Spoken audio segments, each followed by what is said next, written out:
Amunhotep yang sudah tua mulai merasa sakit-sakitan, dan segera akan menemui ajalnya.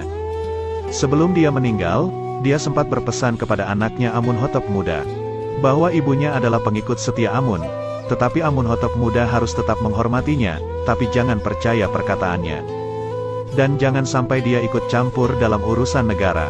Amunhotep juga tidak mau ada patung-patung Amun di kuburannya, karena dia sudah tidak mempercayainya lagi.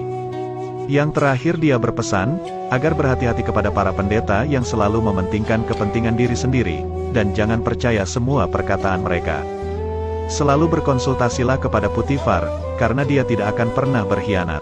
Setelah itu Amunhotep pun meninggal, dan dibawa ke dunia orang mati oleh para pendeta kuil Amun.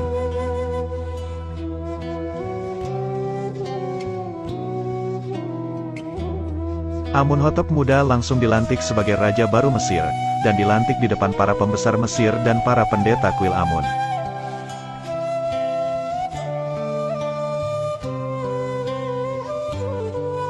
Sehari setelah menjadi raja, Amunhotep langsung bermimpi aneh. Dia lalu memimpikannya bahwa ada 7 ekor sapi gemuk keluar dari sungai Nil, dan tiba-tiba saja sungai Nil itu mengering. Lalu setelah itu, muncul 7 ekor sapi kurus dari sana, dan memakan sapi gemuk yang sebelumnya keluar tadi.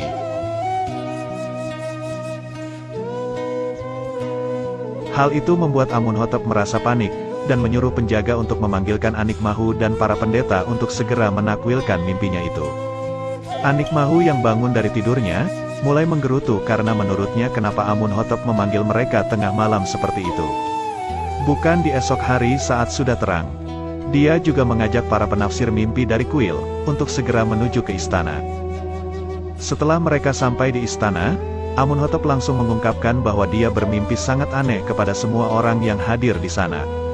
Inarus yang mulai mengingat Yuzarsif, karena selama 7 tahun ini dia melupakannya untuk menyebut namanya di depan Amunhotep.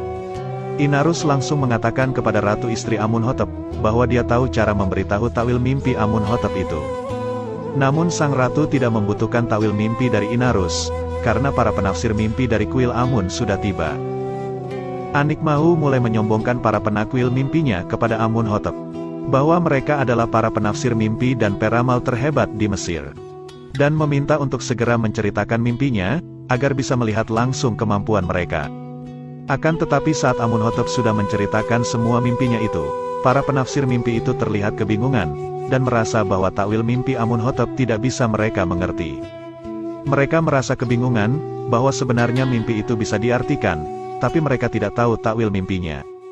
Anikmahu lalu mempunyai ide, agar mereka semua mengatakan bahwa mimpi itu adalah rancu atau tidak jelas. Hal itu membuatnya Amunhotep sangat marah, dan menyuruh mereka agar mengaku bahwa mereka semua tidak tahu apa arti mimpinya itu.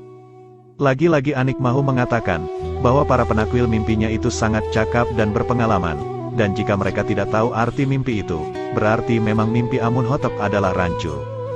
Namun Amunhotep tidak peduli dengan semua perkataan Anikmahu, dan menyuruh agar mereka bisa menakwilkan mimpinya hingga benar. Amunhotep lalu memberikan waktu kepada para pendeta, untuk segera menakwilkan mimpinya itu keesokan harinya. Inarus mulai gelisah, karena sebenarnya dia tahu jalan keluar dari semua ini. Akan tetapi dia tidak berani untuk berbicara kepada Amunhotep yang sedang marah besar.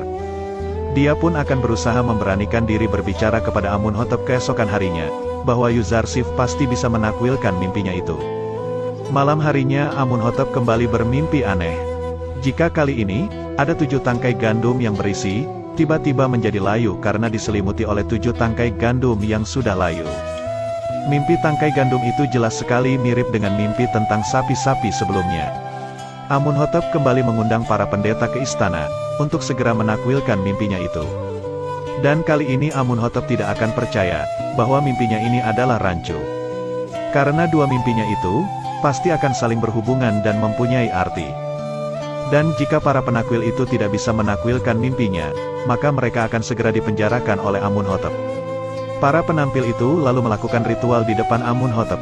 Sementara itu Putifar yakin bahwa mimpi Amunhotep itu pasti memiliki arti. Dan mereka semua tidak bisa menakwilkannya. Jika memang mereka tidak bisa menakwilkan mimpi Amunhotep, maka ini adalah kesempatan bagi Amunhotep untuk meruntuhkan arogansi para pendeta kuil Amun, yang dari dulu selalu berbuat semena-mena. Inarus kembali mendekati sang ratu, agar dia diberi kesempatan untuk berbicara kepada Amunhotep. Bahwa ada seorang penafsir mimpi hebat yang ia kenal, akan tetapi sang ratu memperingatkan Inarus, agar tidak ikut campur masalah ini. Karena akan membuat Amunhotep tambah murka.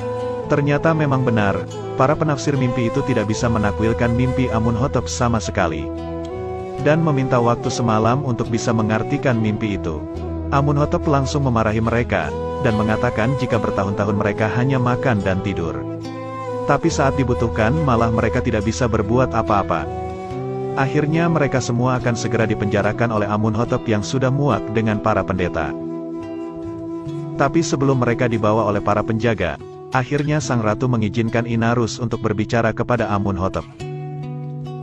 Inarus mengatakan bahwa dia memiliki jalan keluar untuk takwil mimpi Amunhotep. Amunhotep pun langsung mempermalukan para pendeta, agar mereka semua menenggelamkan diri ke Sungai Nil. Karena pelayannya saja bisa membantunya, sedangkan mereka tidak bisa berbuat apa-apa. Inarus langsung menceritakan bahwa ada budak Ibrani yang sekarang berada di penjara, pasti bisa menakwilkan mimpi itu.